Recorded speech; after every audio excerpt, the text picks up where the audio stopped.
Friends, आप सभी का हमारे YouTube channel dream government job में स्वागत है। फ्रेंड्स, आप सभी कैसे हैं? आशा करती हूँ आप सभी अच्छे होंगे। मैं सीटेट प्रीवियस पेपर करा रही हूँ और ये आपके आगे आने वाले जुलाई में एग्जाम होने वाले हैं, उसमें बहुत मददगार होंगे। और मेरा इंटेंशन सिर्फ क्वेश्चन का आंसर बताना नहीं होता है। मैं चाहती हूँ कि आपको क्वेश्चन समझ कर आप करें ताकि आपका एक भी प्रश्न गलत ना हो। हमने 15 क्वेश्चन करा दिया था, आज मैं 16 से करवाऊँगी। ये क्वेश्चन कब हुआ था? 7 फरवरी 2023 को। आज हम देखेंगे क्वेश्चन नंबर 16। आप जरूर कमेंट में बताएं कि आपके कितने सही हुए।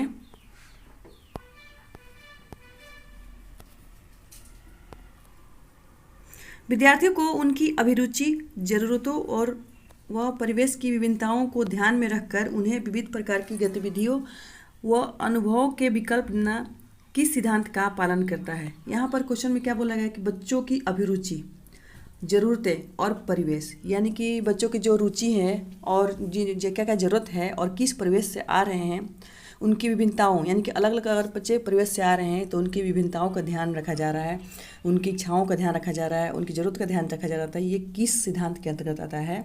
समावेशन, नामीकरण व पृथक्करण, प्रतिस्पर्धा, बहिष्करण। फ्रेंड्स, अगर आपको एक भी इसमें से नहीं आते हैं फिर भी आपको पॉजिटिव और नेगेटिव ऑप्शन देखने हैं। यहाँ पर क्या बोल रहा है? प्रतिस्पर्धा। प्रतिस्पर्धा अपने आप में नेगेटिव है, देखते ही कट कर देना आपको, क्योंकि यहाँ पर यह पॉजिटिव बातें पूछी गई है। यहाँ पर बच्चों की अभिरुचि, जरूरतों और परिवेश की विभिन्नताओं को ध्यान में रखने की बात की गई है, तो यहाँ पर प्रतिस्पर्धा नेगेटिव है। पृथक्करण, पृथक्करण भी गलत है। बहिष्करण, ये भी गलत है, ये भी नेगेटिव है। यहाँ पर होता है समावेशन। समावेशन में क्या होता है कि बच्चों की ज़रूरतों, इच्छाओं और आयु बुद्धि स्तर सभी का ध्यान में रखा जाता है, ज़रूरतों को ध्यान में रखा जाता है, उसके अनुसार से शिक्षा कराई जाती है। तो आपका ऑप्शन क्या होगा? Option A. क्वेश्चन नंबर 17 है, निम्न में से क्या कक्ष में सांस्कृतिक संवेदनशीलता को बढ़ावा नहीं देता है? आपको हाँ और नहीं को सबसे पहले अंडरलाइन करना है। यहाँ पर बोल रहा है नहीं देता है, यानी कि आपको नेगेटिव पूछा जा रहा है। यहाँ पर विभिन्न संस्कृतियों के अनुकूल गतिविधियों का आयोजन करना, विद्यार्थियों को उनकी संस्कृति के अनुभवों को साझा करने को बढ़ावा देना, केवल प्रभावी संस्कृति के त्यौहार मनाना, हर विद्यार्थी की विविध पृष्ठभूमि की स्वीकारना व सम्मान देना। तो चलिए ये ऑप्शन को एलिमिनेट करते हैं। यहाँ पर नेगेटिव पूछा है, आपको पॉजिटिव हटाना है, नेगेटिव को रखना है। विभिन्न संस्कृतियों के अनुकूल गतिविधियों का आयोजन करना, अगर जो विभिन्न संस्कृति से हैं, परिवेश से हैं, उनके जो अनुकूल हैं उनकी गतिविधियों का क्या बोल रहे हैं यहाँ पर? आयोजन करवाना। तो ये क्या है? पॉजिटिव है। आप अलग अलग संस्कृतियों के बच्चे आ रहे हैं, उनके जो गतिविधियाँ हैं आयोजन करवा रहे हैं, तो क्या है? पॉजिटिव है, सबको महत्व दे रहे हैं। विद्यार्थियों को उनकी संस्कृति के अनुभव को साझा, यानी कि जो सबकी अलग अलग संस्कृति होती है तो एक दूसरे से बातचीत करके साझा करने की बात की जा रही है, आपस में विचार विमर्श करके अपने अपने संस्कृति के बारे में बताने की बात की जा रही है कि तो ये भी क्या है? ये भी आपका पॉजिटिव है, तो ये नहीं हो सकता। केवल प्रभावी संस्कृति के त्यौहार मनाना, केवल प्रभावी संस्कृति के त्यौहार मनाना, यह क्या है? नेगेटिव है। यहाँ पर केवल देखते ही आपको गलत करना था। क्या आपको सिर्फ पर्टिकुलर किसी प्रभावी संस्कृति को महत्व देंगे तो क्या ये सही होगा? बाकी बच्चों सभी बच्चे आते हैं लेकिन जो प्रभावी संस्कृति है सिर्फ उसको महत्व दिया जा रहा था, क्या है? ये नेगेटिव है। और केवल देखते ही आपको नेगेटिव करना है क्योंकि पर्टिकुलर किसी को छांट दिया गया है। तो यही आपका आंसर है। लेकिन फिर भी आपको 4 ऑप्शन देखना है। हर विद्यार्थी को की विविध पृष्ठभूमि को स्वीकारना व सम्मान देना, ये भी पॉजिटिव है। जो विद्यार्थी, सभी अलग अलग विद्यार्थी आते हैं, उनकी सभी बच्चों की पृष्ठभूमि को स्वीकारना और सम्मान देना, ये भी क्या है? पॉजिटिव है। तो यहाँ पर नेगेटिव कौन है? केवल प्रभावी संस्कृति व त्यौहार मनाना, जो प्रभावी की संस्कृति है उनका ही त्यौहार मनाना, तो क्या है? नेगेटिव है। तो ऑप्शन क्या होगा? Option C. यहाँ पर नहीं पूछा था और आपको नेगेटिव ही देखना था, तो यहाँ पर पर्टिकुलर किसी को छाट दिया है केवल बताकर, तो यही आपका आंसर होगा। क्वेश्चन नंबर 18 है, पाठ पढ़ने व लंबे अंशों को समझने में उन विद्यार्थियों को कठिनाई होती है जो खाली स्थान से जूझ रहे हैं। आपके क्वेश्चन में ही आंसर छिपा हुआ है। पाठ पढ़ने व लंबे अंशों को समझने की बात, पाठ पढ़ने से संबंधित बोला जा रहा है। आपको लंबे अंशों को नहीं देखते लेकिन सिर्फ पढ़ने की बात आ रही है, तो आपको क्या होगा? पठन वैकल्य। आंसर क्या होगा? बी। क्वेश्चन नंबर 19 है, श्रवण बाधित बच्चों के लिए कौन सी शिक्षण सामग्री उपयुक्त नहीं है? यहाँ पर क्या बोल रहे हैं? नहीं है, नेगेटिव पूछा जा रहा है। श्रवण यानी कि जिन बच्चों को सुनने में कठिनाई हो रही है उनसे संबंधित बोला जा रहा है कि शिक्षण सामग्री कौन सी उपयुक्त नहीं है। श्रवण किताब, श्रव्य किताबें, मुद्रित किताब पुस्तकें, उपशीर्षक वाले वीडियो, त्रिआयामी चार्ट व मानचित्र। यहाँ पर श्रवण की बात कर रहा है, यहाँ पर बोल रहा है श्रव्य किताबें यानी कि ऐसी किताबें जिसमें आपको सुनकर सीखने को मौका मिले। तो जो बच्चा ऑलरेडी उसको सुनने में दिक्कत है और आप श्रव्य किताबें दिखाएंगे तो क्या है, ये नहीं होगा। यही क्या आपका आंसर होगा, ऑप्शन ए। मुद्रित पुस्तकें, बच्चों को सिर्फ सुनने में दिक्कत है, मुद्रित पुस्तकें क्या है, वो देखकर पढ़ सकता है। उपशीर्षक वाली वीडियो वो भी देख सकता है। त्रिआयामी चार्ट ये भी क्या है, दृश्य सामग्री है, तो ये भी सही है उसके लिए। लेकिन श्रव्य यानी कि उसको सुनने में दिक्कत आ रही है, तो श्रव्य पुस्तकें जो है, जो बच्चा सुनकर सीखता है, जिस किताबों को बच्चा सुनकर सीखता है, तो जब सुनने में बच्चे को दिक्कत है तो आपका आंसर क्या होगा, ऑप्शन ए।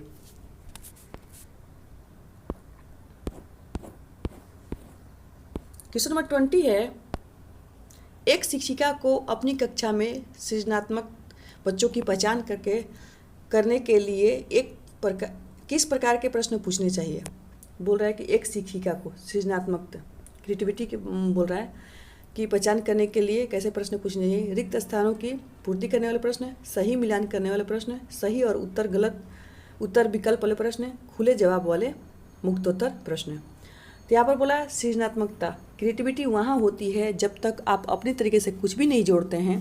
जहाँ आप कहीं अपने तरीके से जोड़ेंगे वही आपका क्या होगा, क्रिएटिविटी होगी। जब तक आप नहीं जोड़ेंगे अपने आप से तो क्या है, क्रिएटिविटी नहीं होती है। तो यहाँ पर बोल रहा है रिक्त स्थानों की पूर्ति वाले प्रश्न। रिक्त स्थानों की पूर्ति, जो क्वेश्चन में पूछा गया है आंसर क्या होगा, पर्टिकुलर एक ही आंसर होगा, उसमें आप कुछ भी अपने से जोड़ तोड़ नहीं कर सकते हैं, तो ये क्या है, गलत है। सही मिलान वाले प्रश्न, सही मिलान वाले भी फैक्ट टू फैक्ट ही बात करता है, जो एक उसका आंसर एक ही होगा, ये भी नहीं हो सकता। सही और गलत ये भी क्या है, ये भी सिंगल है, क्लोज इंडेड है, ये भी गलत है।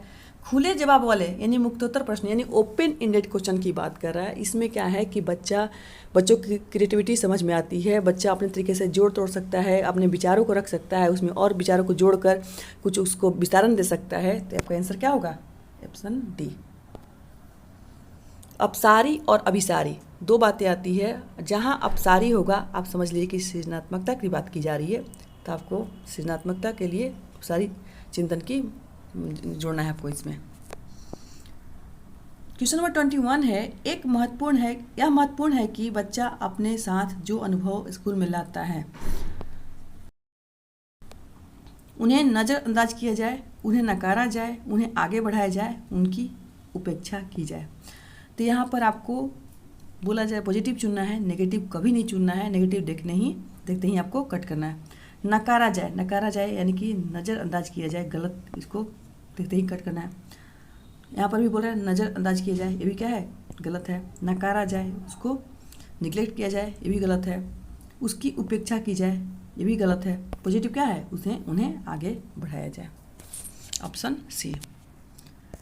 क्वेश्चन नंबर 22 है, बच्चे कैसे सीखते हैं। चीज़ों को बनाकर व कार्य करके, पढ़कर व लिखकर, बोलकर व सुनकर, सोचकर और मनन करके।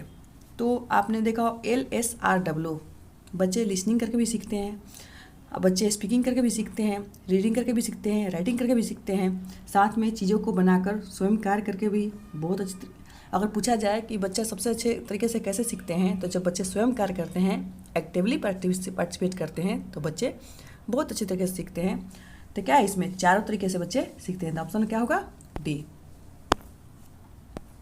सीखने का क्रम भी होता है LSRW, लिसनिंग, स्पीकिंग, रीडिंग और राइटिंग। क्वेश्चन नंबर 23 है, किस कक्षा में विद्यार्थी बेहतर ढंग से सीखेंगे। यहाँ पर पॉजिटिव की बात की जा रही है। शिक्षक ज्ञान के निष्क्रिय स्थानांतरीकरण पर बल देता है। शिक्षक मानता है कि केवल उच्च उपलब्धि वाले बच्चे ही शैक्षिक कार्य में अच्छा कर सकते हैं। शिक्षक बच्चों को उनकी गति के अनुसार सीखने की अनुमति देता है। शिक्षक सभी बच्चों के लिए मानकीकृत पाठ्य चर्चा का पालन करता है। तो चलिए ऑप्शन को एलिमिनेट करते हैं। शिक्षक ज्ञान का निष्क्रिय स्थानांतरीकरण पर बल देता है। निष्क्रिय बिल्कुल नहीं, ये क्या है, गलत है। केवल उच्च बुद्धि लब्धि वाले नहीं, सभी बच्चों को यहाँ पर समान महत्व दिया जाता है। तो केवल उच्च बुद्धि लब्धि वाले क्या है, नेगेटिव है। शिक्षक बच्चों को उनकी गति के अनुसार, बिल्कुल कुछ बच्चे का IQ लेवल बहुत अच्छा होता है, कुछ बच्चे का एवरेज होता है, कुछ बच्चे का बिलो होता है। तो क्या है, बच्चों को उनकी गति के अनुसार से सीखने देना चाहिए। सभी बच्चे समान नहीं होते हैं, सभी बच्चे अपने आप में बेस्ट हैं, उनको उनकी गति के अनुसार सीखने देना चाहिए। तो आपका आंसर क्या होगा, सी। शिक्षक सभी बच्चों के लिए मानकीकृत पाठ्यचर्चा, मानकीकृत पाठ्यचर्चा अगर स्टैंडर्ड करिकुलम यहाँ पर किया जाएगा तो गलत होगा। एक ही सबको आप एक ही छड़ी से सभी बैल को नहीं हाँक सकते हैं, सबको अपनी अपनी ज़रूरत होती है। सभी बच्चों को उनकी आयु बुद्धि लब्धि के अनुसार उनको सीखने का मौका दिया जाए। तो ऑप्शन क्या होगा, सी। क्वेश्चन नंबर 24 है, जब शिक्षक बच्चों के अनुभव को कक्षा में शामिल करते हुए उनके सामाजिक सांस्कृतिक संदर्भ से उदाहरण देता है, तब वह बच्चों में किस भावना को प्रोत्साहित करता है? अपनापन, हीनता, क्रोध, अलगाव। फ्रेंड्स, अगर आपको इसका आंसर नहीं आ रहा है तो आपको नेगेटिव और पॉजिटिव देखना है। आपको सारे यहाँ पर लॉजिक लगाने हैं। CTP करते समय आपको सारे लॉजिक लगाने हैं, पॉजिटिव नेगेटिव भी देखना है, साथ में केवल, ही, इसलिए, ऐसे ऐसे चीज़ों को देखते ही कट कर देना है। तो आप यहाँ पर क्या बोल रहे हैं, अपनापन, हीनता, क्रोध, अलगाव। हीनता क्या है, नेगेटिव है, ये नहीं हो सकता। क्रोध क्या है, ये भी नेगेटिव है, हो नहीं सकता। अलगाव ये भी नेगेटिव, हो नहीं सकता। यहाँ पर क्या होगा, अपनापन।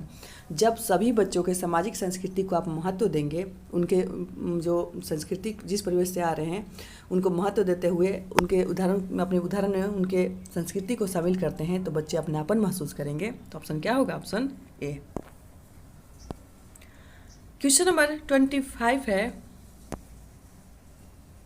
समस्या समाधान की प्रक्रिया किससे बेहतर होती है?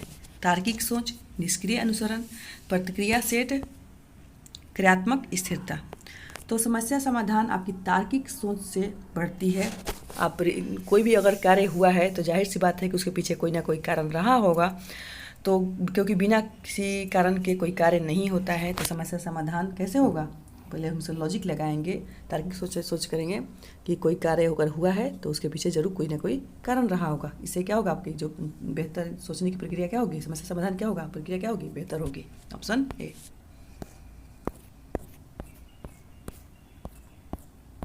क्वेश्चन नंबर 26 है,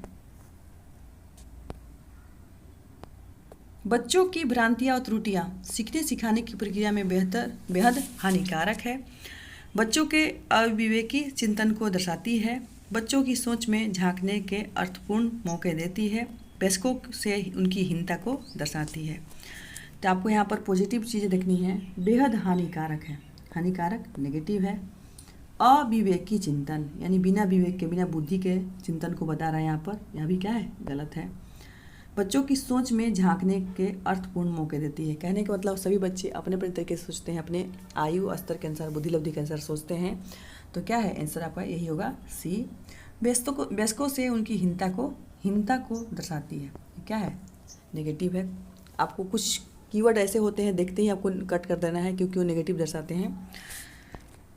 क्वेश्चन नंबर 27 है, खाली स्थान इस बात का संकेत है कि शैक्षिक गतिविधियां बच्चे के लिए यांत्रिक व दोहराव वाली हो गई है तथा उसकी रुचि की नहीं है। यानी इस चारों में से कौन सा ऑप्शन है जो क्या बोल रहा है, इस बात का संकेत देता है कि शैक्षिक गतिविधियां बच्चे के लिए यांत्रिक और दोहराव, यानी कि किसी चीज़ को बार बार दोहराव करने से बच्चे क्या होंगे?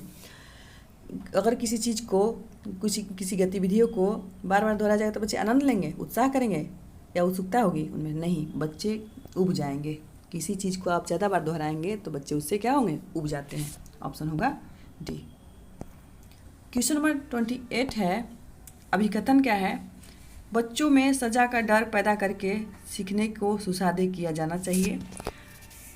और कारण क्या है? इनाम और सजा अर्थपूर्ण सीखने में बेहद प्रभावशाली हैं। ये ऑप्शन दोनों क्या है, गलत है, क्योंकि आप बच्चों में डर पैदा करके कुछ भी नहीं सिखा सकते हैं। डर से बच्चे और डर जाएंगे और पढ़ाई नहीं करेंगे। तो क्या है, नेगेटिव है। ऑप्शन क्या होगा, डी।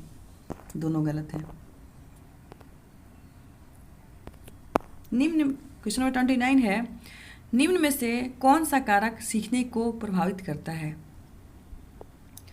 विद्यार्थियों की अभिरुचि, संकल्पना की कथित प्रासंगिकता, विद्यार्थियों का विकासात्मक स्तर, सीखने सिखाने की पद्धतियाँ। तो यहाँ पर बच्चों के जो कौन सा कारक है जो सीखने को प्रभावित करता है?